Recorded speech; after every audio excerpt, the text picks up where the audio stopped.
I just put lip gloss on top of a lip exfoliator, so if my lips look a little wonky, it's just the salt or the sugar, whatever it's called, from the lip exfoliator. But hello you guys, today we are having a cozy fall day at home, or at least trying to. The weather has been magnificent in Florida lately. Also, my little one is dragging a box of Pampers on the floor if you hear him. I'm actually starting off this vlog a little later than I usually do. It's about 12:30 and he's actually going to be going down for a nap, and then once he goes down for a nap, I want to make some chili and bake pumpkin bread. Those two things just scream fall to me. Also, I want to say that I hope anyone who lives in Florida who watches me, I hope you guys are doing okay after Hurricane Helene and Hurricane Milton. We got hit with two back-to-back hurricanes. We lost power for, I want to say, less than 24 hours. We do live near downtown, so I think that's why our power went up so quickly, because I feel like the power lines in downtown and ours are probably connected somehow. But very grateful for our power coming back in less than 24 hours. We didn't really feel much of Hurricane Helene, but Hurricane Milton, we definitely felt the winds. I swear there was a tornado somewhere near us because the winds were so intense. Our little window screens actually flew away during Hurricane Milton, but we didn't deal with any flooding in our area. And like I said, power came back less than 24 hours later. So very grateful for that. I know that there are still some people without power, and a lot of people lost their homes and businesses, so my heart definitely goes out to you guys and anyone affected. Just wanted to start off the vlog by saying that. And a couple of you guys checked in on me during the hurricane, which I'm so grateful for. You guys are so sweet, but we are in need of some coziness and some good vibes. So yeah, that's what today is going to be all about, just having a cozy chill day at home. The recipe that I'm using for my chili is really good, super easy. This will be my first time making pumpkin loaf bread. I love baking a fresh loaf of bread every single week. I normally do it on Sundays, and today I'm attempting a pumpkin chocolate chip loaf bread. Sounds delicious, so very excited about that. And I decided to do pumpkin loaf bread because I picked up these 3 pumpkins. I can't pick up the third one. This one is missing a stem. There was a business giving away free pumpkins near where I live, so I picked up 3. I actually want to paint these, but I have to order the acrylic paint online. But yeah, I'll see you guys in a bit. I'm going to try to put my toddler who hates napping down for a nap, and then I'll check in with you guys. We're back. Both my husband and my little one are napping together. I hope I have at least an hour and a half to cook some chili and bake some pumpkin bread. I'm gonna get started right now, but I picked up this caramel apple from Publix the other day and I really want to try it. I've been craving caramel apples, I don't know for how long. It feels like forever I've been craving one, and I haven't had one in years, which I don't understand why I'm craving it now, but I am. So I picked this one up at Publix and I want to give it a try. Hopefully it's good. This is what it looks like, and we're gonna try it together. It's a pumpkin spice caramel apple. Doesn't that sound delicious? Ooh, cute. So cute. I feel like I want to take a picture with it. Let's see. Tastes like apple pie. It's really good. Wash my hands. That was surprisingly really good. It's really fulfilling too. I only took a couple bites and I'm kind of full just because it's so sweet. But I'm probably going to eat the whole thing while I cook, because I like to eat while I'm cooking. I like to eat at all times of the day, honestly. While I read, while I cook, while I watch TV, while I edit. It's just a good time. But anyways, let me get all the ingredients out for the chili and then we're gonna cook together.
time to make some pumpkin bread. So excited.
This is like my second piece and it's so good. Even my son Nathaniel loves it. An entire piece by himself. It's so good, so moist, perfect amount of pumpkin, the perfect amount of chocolate chips. I'll have the recipe linked down below, but I did use less chocolate chips than what the recipe called for because I didn't want it to be super sweet. My son running in the background. I didn't want it to be super sweet. I used like maybe 1/4 cups of chocolate chips. I didn't even measure, I just sprinkled it as you guys saw, but it's not overly sweet. It is perfect and I'm just obsessed. I'm definitely going to be making this a lot. I'm probably going to make this for Thanksgiving morning because it is so good. Made myself a nice cup of coffee and my little Halloween mug. And the vibes are just good right now. My boys are gonna go for a walk so I can film a read with me featuring this book, The Only One Left. And I've been wanting to read this forever, but if you're a mom, you know how hard it is to read when your toddler is awake during the day. So my husband's gonna go take him for a long walk and they're gonna have their boy time so I can lay in bed, have some me time, while also being able to film a video for YouTube. I'm actually very excited to start this. Hopefully it's good. I've heard so many great things about this book, so hopefully it lives up to the hype. We shall see. I'll let you guys know my thoughts once I make a dent in it.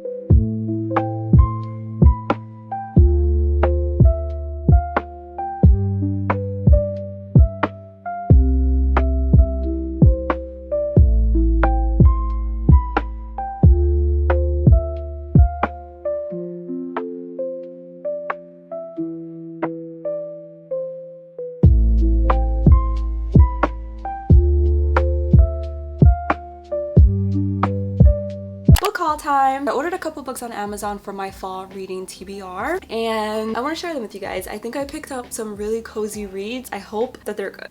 I've had really bad luck lately with books and I'm just in the mood for some cozy, wholesome books. So hopefully these deliver. I didn't go too crazy because I am trying to be good. Also, my son's playing in the kitchen with his dad. I have to film this really quickly because we're going to take him to the park. So if you hear some noise in the background, that's just my toddler being a toddler and I apologize. I'm also wearing my cozy Halloween sweater. I love this thing, but I wanted to share my thoughts on The Only One Left. And I really gave you guys an update after I filmed my read with me video. I haven't finished this book yet. I really do like the pace though, and I'm enjoying the plot and the writing. I will say that it's reminded me a lot of another book that I read, but I can't remember what the title of the book was. I don't even know if it's reminded me of a specific book or if it's reminded me of a movie I watched, but the plot is very familiar to me, and because of that I haven't really felt the urge to finish this book quite yet. I mean, I will. I don't know why this book seems so familiar to me. I know I've never read it. That's a fact. I've never even picked up this book in my life before, but it feels so familiar. So little update there. This is what I'm currently reading. I haven't finished it yet. I will before October is over. I like the pacing. I like the spooky gothic horror vibes it's giving so far. I haven't gotten too deep into it if I'm being honest. The first 100 pages have intrigued me and I'm interested to see how this plays out. But let's get into my new cozy fall books, which I'm very excited about. I picked up 4. The first book that I picked up was A Witch's Guide to Fake Dating a Demon by Sarah Hawley. This was under a cozy fall book rack list that I found online and I decided to give it a try. I see this book every time I go to Barnes, but for some reason I never really pick it up, but I decided to order on Amazon to give it a chance. I've never read anything from this author, so we shall see if it's good. Mariel is prophesized to be the most powerful witch seen in centuries of the famed Spark family, but to the displeasure of her mother, she prefers prefers baking to brewing potions and gardening to casting hexes. When a spell to summon flower goes very wrong, she finds herself staring down a demon, one she inadvertently summoned for a soul bargain. Osroth the Ruthless is a legend among demons. He drives hard bargains to collect mortal souls, but his reputation has suffered ever since a bargain went wrong. If he can strike one with Mariel, he will earn back his deadly reputation. He can't leave her side until they complete a bargain, which she refuses to do. Turns out some humans are attached to their souls. That's funny. Becoming awkward roommates quickly escalates when Mariel, terrified to confess the summoning to her mother, blurts out that she's dating Osroth. As Osroth and Mariel struggle with their opposing goals and maintaining a fake relationship, real attraction blooms between them. But Osroth has a limited amount of time to strike the deal, and if Mariel gives up her soul, she'll lose all her emotions, including love, which will only spell disaster for them both. I'm really excited about it. I love a good fake dating romance, and this one has a mix of like Halloween spooky vibes, so really excited for this. Hopefully it's good. Let me know in the comments below if you've read that book. The next book that I'm really excited to start is The Spell Shop by Sarah Beth Durst. I am terrible with names. I'm so sorry. Look at the cover of this book. Isn't it absolutely gorgeous? And then look at the pages. They're purple. Oh, such a beautiful book. I did read some of the reviews on this book, and a lot of people said it was a very cozy, romantic-y type of book, but that the plot was pretty non-existent, and to just go into the book wanting a cozy vibe. And that's exactly what I want. That's exactly what I'm in the mood for. So I'm prepared for this book to not really have a good plot. I'm here for the vibes, just the vibes. And if I'm pleasantly surprised and the plot actually is really exciting, I guess, then it's a win. But either way, I feel like I'm really going to enjoy this book. A lush cottagecore tale full of stolen spellbooks, unexpected friendships, sweet jams, and even sweeter love. Keela has always had trouble dealing with people. Thankfully, as a librarian, she and her assistant Kaz, a magically sentient spider plant, has spent the last decade sequestered among the Empire's most precious spellbooks, preserving their magic for the city's elite. When a revolution begins and the library goes up in flames, she and Kaz flee with all the spellbooks they can carry and head to a remote island she never thought she'd see again, her childhood home. Taking refuge there, Keela discovers, much to her dismay, a nosy and very handsome neighbor who can't take a hint and keeps showing up day after day to make sure she's fed and to help fix up her new home. In need of income, Keela identifies something that even the bakery in town doesn't have: jam. With the help of an old recipe book her parents left her and a bit of illegal magic, her cottage garden is soon covered in white berries. But magic can do more than make life a little sweeter, so Keela risks the consequences of using unsanctioned spells and opens the island's first ever and much needed secret spell shop. Like a Hallmark rom-com full of mythical creatures and fueled by cinnamon rolls and magic, the spell shop will heal your heart and feed your soul. With a synopsis like that, how could you possibly not read this book? It's already giving cozy vibe just on the synopsis alone, so very excited to read this. I'll probably film a read with me with this one. Also, the pages feel so weird. I kind of feel like a newspaper, and I'm like obsessed with how it smells. I don't know if that's weird, but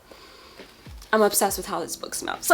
I'm just ready to dive into this. The next book that I picked up was Apprentice to the Villain, and this is actually the sequel to Assistant to the Villain. I read Assistant to the Villain earlier this year, gave it 5 stars, loved it immensely. The series is a fantasy slash rom-com. Like, it's a very funny fantasy series. It's not super deep, it's not super, what's the word, serious, I guess. There are a lot of funny moments, and that's why I love the series so much, because normally with fantasy books, they're really serious and they have a lot of stuff going on that can sometimes be really like deep and like triggering or whatever, but this one is very light-hearted, fun, fluffy, and I'm here for it. It does have a couple like deep topics that you might want to look up before you dive into the series, because some of the topics can be triggering, but overall it is a very light-hearted, funny fantasy series. And this is a sequel. I'm not going to read the synopsis because I don't want to ruin the first book in case you haven't read it, but if you haven't read Assistant to the Villain, I highly recommend. Even if you don't like fantasy, I still recommend that book because it's not heavy on the fantasy, and like I said, it's very light-hearted, very funny, and a very good time. So definitely check out this series. I can't wait to dive into this book because the first book ended on a huge cliffhanger. Very excited to dive into this one, and the pages are also purple. And then the final book that I picked up was The Cinnamon Bun Bookstore by Lori Gilmore, and this is a sequel to the Pumpkin Spice Cafe, the Dream Harbor series, I think it's what it's called. But I really enjoyed the Pumpkin Spice Cafe. It had such a cozy fall vibe to it. Obviously the name alone, Pumpkin Spice Cafe, like come on. Fall vibes were 10 out of 10, small town vibes were 10 out of 10. I went into the book thinking it was going to be a clean, wholesome book. book, I didn't know that there were going to be spicy scenes. And I don't normally shy away from spicy scenes. I don't mind smut in books, but there are times when I'm in the mood for simple, clean, wholesome books. And I was just kind of surprised that a book called The Pumpkin Spice Cafe had spicy scenes. I don't know if I was the only one that felt that way, but other than that, I still enjoyed it. Was it like an amazing 5-star read for me? No, but I enjoy the vibes. So that's why I picked up the Cinnamon Bun bookstore. I need to bake some cinnamon buns so I can eat those while reading this book, because hello, I just have to. This is a small town spicy romance. Good to know.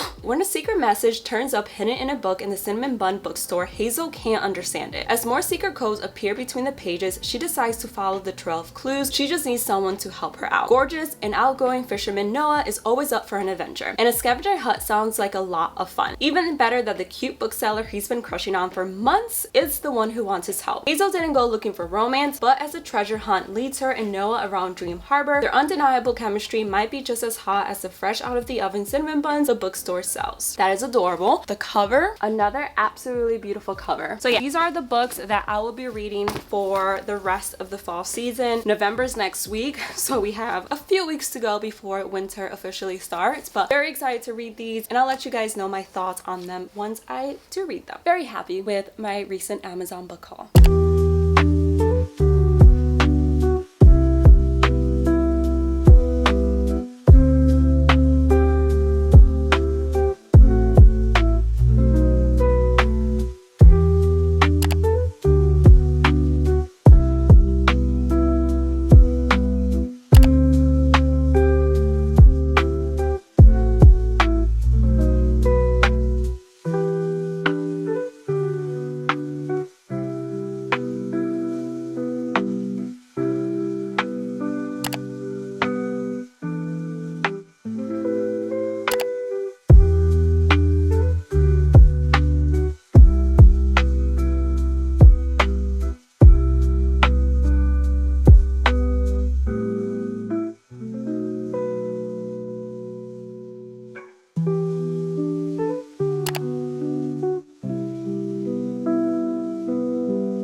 I'm in the middle of cleaning, so all the windows are open in my living room. I apologize if you hear cars. I think I'm gonna end up the vlog here. I really hope you guys enjoyed watching. I hope you enjoyed the cozy vibes of it all. And I'll see you guys in the next one. Bye guys.